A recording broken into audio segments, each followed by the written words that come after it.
Alors bonjour les amis de la forêt, alors aujourd'hui nous allons parler du retour du souverainisme à gauche, du sentiment anti-européen.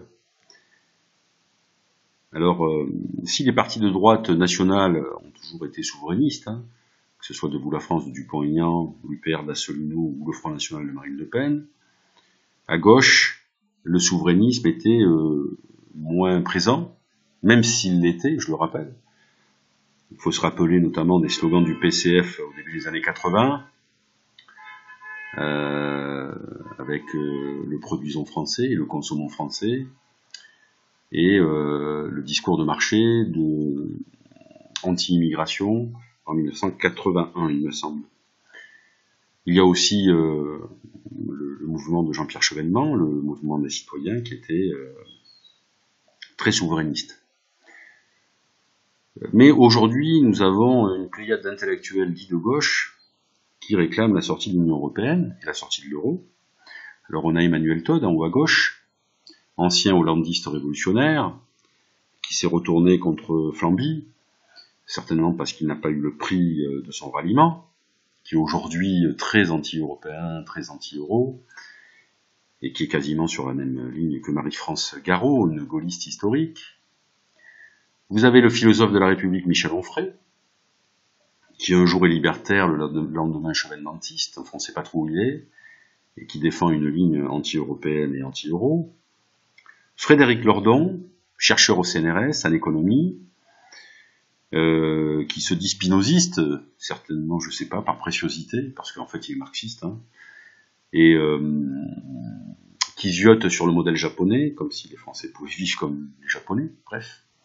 Et enfin François Ruffin, qui a été élu dernièrement aux élections législatives pour la France Insoumise, dans le Nord-Pas-de-Calais, qui est rédacteur en chef du journal Fakir, et qui a réalisé le film documentaire Merci Patron, qui lui aussi est anti-EU et anti-euro.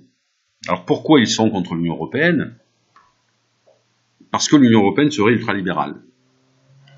Alors moi je veux bien, mais je remarque que depuis que la France est dans l'Union européenne, les prélèvements obligatoires n'ont jamais cessé d'augmenter dans l'Hexagone, pour atteindre un record en 2013, 57%, 56,9% de ponction sur le PIB de la France en dépenses publiques, ce qui fait de nous en fait un pays collectiviste, beaucoup plus par exemple que le Venezuela. Donc moi je veux bien que l'Union européenne soit ultralibérale, mais en tout cas, si elle l'est, elle n'a aucun pouvoir de coercition pour imposer cet ultralibéralisme, puisque la France fait le contraire. C'est-à-dire qu'on n'arrête pas d'augmenter les impôts. Alors les commissaires européens seraient très corrompus, alors peut-être, mais nos élus nationaux, régionaux et départementaux le sont tout autant, voire plus. Remember Fillon, Bon, moi je suis d'une ville à côté de Marseille, donc je connais le truc, quoi.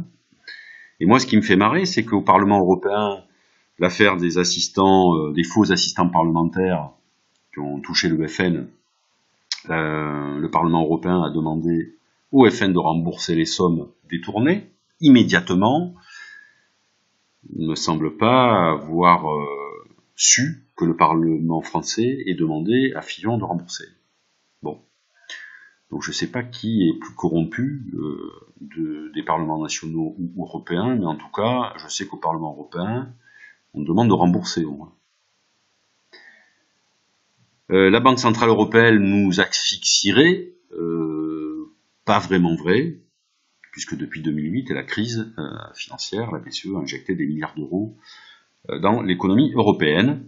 Et d'ailleurs, la conséquence directe, c'est que l'euro s'est nettement déprécié par rapport au dollar, par exemple. Moi, je suis parti en 2008 à New York, pour 1 euro, j'avais 1,55 $. Bon, maintenant, c'est plus le cas.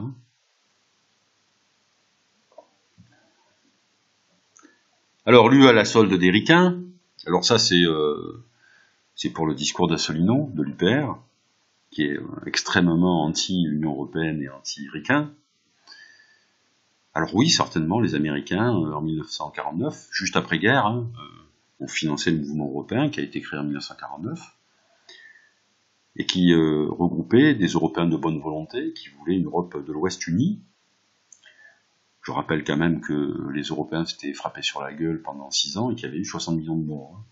Donc je vois pas ce qu'il y a de scandaleux à vouloir unir les Européens, honnêtement. Surtout dans un contexte de guerre froide. Bref. Bon, alors je sais que chez Asselineau, les commissaires européens sont traités de tous les noms. Jean Monnet était un agent de la CIA. La CE est une institution d'origine nazie, parce qu'il y avait en effet un commissaire européen allemand, bon, mais qui avait vécu sous le nazisme, évidemment. Je veux dire, 90% des Allemands ont vécu sous le nazisme, mais c'est pas parce qu'un Allemand de l'époque est commissaire ou est dans l'ancienne CE que forcément la CE est une institution d'inspiration nazie. Bref, en tout cas moi je remarque que Charles de Gaulle, président de la République, qui a viré les Américains de France, vous savez qu'en France à l'époque dans le cadre de l'OTAN il y avait des bases américaines, Charles de Gaulle a dit aux Américains de partir, mais il n'est pas sorti de l'institution européenne. Donc ça veut tout simplement dire que cette institution européenne n'est pas très coercitive. Elle n'impose pas, puisque De Gaulle a viré les Américains alors que les autres pays européens les ont gardés. Donc c'est le principe d'ailleurs des États fédéraux. Dans le cadre d'un État fédéral, les États membres ont une marge de manœuvre importante quant à leur politique. Regardez un petit peu ce qui se passe dans l'Union indienne, et vous verrez ce que je veux dire, quoi. Enfin bon, bref, pour Asselineau, l'Europe c'est le mal. Pourquoi pas? Il faut bien trouver un bouc émissaire à 40 ans de crise.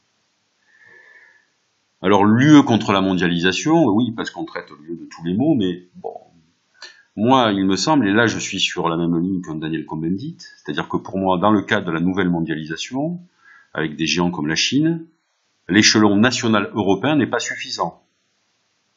On peut à la limite contrer la Chine ou les Américains au niveau européen, parce que nous sommes un marché de 500 millions de consommateurs, tout simplement, et que je pense pas que la France, toute seule, avec ses 65 millions d'habitants, pourrait faire face à ces géants.